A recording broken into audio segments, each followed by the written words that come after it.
13h avec Léa Salamé. Au chapitre des mauvaises nouvelles liées au Covid ou à la Covid, on a appris ce soir l'annulation de la braderie de Lille. Elle devait se tenir les 5 et 6 septembre prochains. Un été sous Covid, c'est aussi un été sans touristes. À Paris, par exemple, c'est spectaculaire. La capitale se vide progressivement de ses habitants, mais les touristes, eux, n'arrivent pas. Ça fait des rues vides et des commerçants qui pleurent dans toute la région. Paul-Luc Monnier et Laure Bignalet. Montmartre, pour eux tout seuls. Pas de foule, l'image est surréaliste, car normalement en plein été, cela ressemble à ça. Des touristes agglutinés pour admirer l'une des plus belles vues de Paris. Aujourd'hui, les visiteurs n'en croient pas leurs yeux. Ça change, hein, mais non, c'est trop cool. Les marches sont vides, c'est Paris calme. Et alors, vous en pensez quoi? C'est pas mal. Hein. Le quartier attire chaque année 12 millions de touristes asiatiques, américains, aux abonnés absents.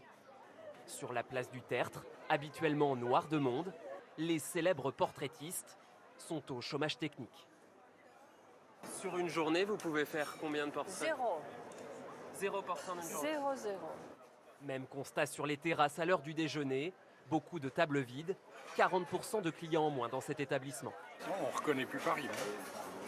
C'est triste. C'est triste, ouais, c'est triste. J'ai même choisi ma place, ce qui ne se fait pas d'habitude. Sur la scène, un peu plus de monde, en apparence. Les touristes, surtout des Allemands, des Belges, profitent de la vue. Le spectacle, il est comment? Il est magique, c'est splendide, c'est un musée à ciel ouvert. Franchement, Notre-Dame, j'ai eu un petit pincement au cœur. Hein. Mais à l'intérieur, beaucoup de sièges vides. Profite du paysage. Vous avez la vue pour vous toute seule? C'est ça. 10 bateaux sur 19 sont encore au garage. Pour attirer les visiteurs, l'entrée est gratuite pour les moins de 12 ans. Évidemment, il faut essayer, entre guillemets, de sauver ce qui peut être sauvé dans la saison, c'est ce que nous faisons. Donc il faut évidemment proposer des choses, répondre à des besoins et des attentes, et c'est ce que nous faisons. L'inquiétude gagne aussi les avenues chics. Les boutiques de luxe n'ont jamais été aussi désertes à cette période. Les voituriers s'ennuient. Ouais, vous trouvez un peu le temps long? Oui, un petit peu. Là, je dois avoir fait 2 clients aujourd'hui contre entre 10 et 20 d'habitude. Selon l'Office de tourisme, cet été, l'activité ne devrait atteindre que 30% de son niveau habituel dans la capitale. Pour vous donner une idée, l'an dernier, il y a eu 50 millions de visiteurs à Paris, en Ile-de-France. 2019, qui avait été une année record pour la fréquentation des hôtels avec 70 millions de nuitées. Il n'y a pas qu'à Paris qu'à vélo on dépasse les autos. Ces dernières semaines, les ventes de cycles bondissent partout dans le pays, plus 117% pour le seul mois qui a suivi le déconfinement. Et voilà que les entreprises s'y mettent. La voiture de fonction, c'est ringard, sans doute trop cher et pas assez écolo. Place donc au vélo de fonction et parfois même on se le partage. Gaëlle Dodds et Mathieu Drojoux. Quelle que soit la météo, depuis 18 mois, Brice Galland pédale 8 km pour aller travailler. Il n'y a pas le stress des transports, c'est temps divisé par plus que 2, et puis le plaisir d'être à l'extérieur. Grâce au vélo, il n'a pas du tout souffert des grèves des transports l'hiver dernier, ni des contraintes liées au Covid. Mais ce n'est pas son vélo, c'est l'un de ceux que son employeur met à disposition. Des vélos partagés. Et voilà, 20 minutes et on est sur le lieu de travail.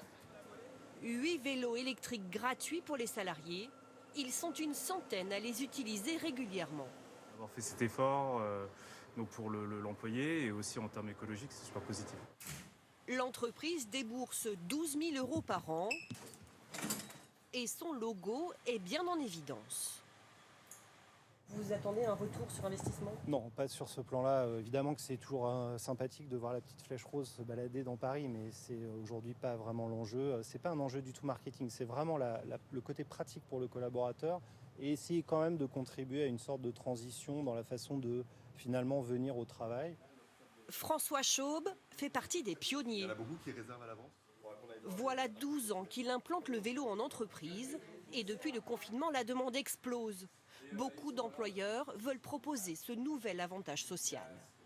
Indiquer qu'il y a des vélos en libre service pour les collaborateurs, c'est vraiment un argument pour capter des collaborateurs de talent et puis les fidéliser. Et voilà. Et l'entreprise d'à côté qui n'aura pas ce système sera forcément défavorisée.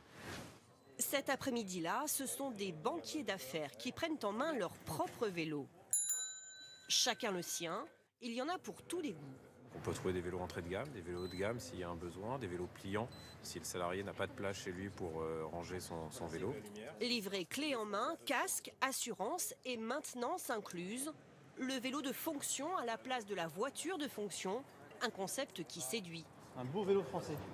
Moi j'ai aucune utilité pour une voiture, donc je suis très content que ce soit un vélo. Voiture j'aurais pas pris. Vélo je prends, je trouve ça très bien.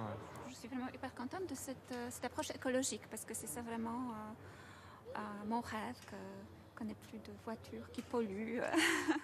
Le vélo est loué pour 3 ans. Dans ce cas, le salarié paye 37 € par mois, l'employeur complète 87 € sur lesquels il récupère du crédit d'impôt. L'entreprise estime rentrer rapidement dans ses frais.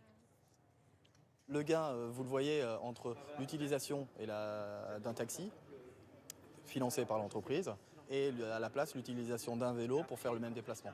Et a priori, vous risquez d'aller plus vite en plus.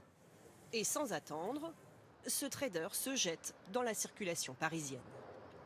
Très facile à pédaler, hein. Franchement, on sent vraiment qu'on a des jambes d'acier. Hein. On fait un petit coup de pédale et boum. Alors qu'un urbain sur 5 déclare déjà circuler régulièrement à 2 roues, le vélo d'entreprise semble avoir de l'avenir dans les grandes villes. On reste sur la route, le temps de vous signaler la baisse importante du nombre de morts sur les routes le mois dernier. En pourcentage, ça donne moins 29,1%.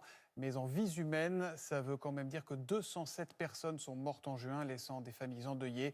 Il y en avait eu 292 en juin.